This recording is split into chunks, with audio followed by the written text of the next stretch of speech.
Hi, good morning. Welcome back to our YouTube channel. మిత్రులందరికైతే నమస్కారం. ప్రభుత్వ టెలికాం సంస్థ బిఎస్ఎన్ఎల్ అయితే ఒక శుభవార్త చెప్పింది. ఆగస్టులో 4G సేవలను ప్రారంభించడానికి సిద్ధమైంది. జియో, ఎయిర్టెల్, వోడాఫోన్, ఐడియా వంటి ప్రైవేటు టెలికోలు ఇటీవల తమ టారిఫ్లను పెంచడంతో చాలామంది ఇప్పుడు బిఎస్ఎన్ఎల్ వైపు చూస్తున్నారు. ఈ నేపథ్యంలో వినియోగదారులు ఎదుర్కొంటున్న సిగ్నల్ సమస్యలను నివారించేందుకు కీలక నిర్ణయం తీసుకుంది.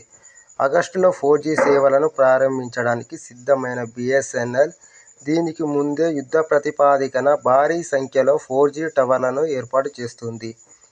దేశంలోని వివిధ ప్రాంతాలలో వారంలోనే సుమారు 1000 4G టవర్లను ఏర్పాటు చేసినట్టు సోషల్ మీడియా ద్వారానైతే బిఎస్ఎన్ఎల్ వెల్లడించింది. 4G, 5G నెట్వర్క్ల కోసం దేశవ్యాప్తంగా సుమారు 1.12 లక్షల టవర్లను ఇన్స్టాల్ చేయనున్నట్లు బిఎస్ఎన్ఎల్ ఇటీవల ప్రకటించింది. ఇప్పటివరకు ప్రభుత్వ రంగ టెలికాం కంపెనీ 12,000 వరకు సెల్ టవర్లను ఏర్పాటు చేసింది. 4G సేవల కోసం బిఎస్ఎన్ఎల్, టీసీఎస్, తేజస్ నెట్వర్క్, ప్రభుత్వ ఐటీఐతో భాగస్వామ్యం కుదుర్చుకుంది. ప్రైవేటు టెలికోలు టారిఫ్లు పెంచినప్పటి నుంచి 2.5 లక్షల మందికి పైగా బిఎస్ఎన్ఎల్లోకి పోర్ట్ అయ్యారు.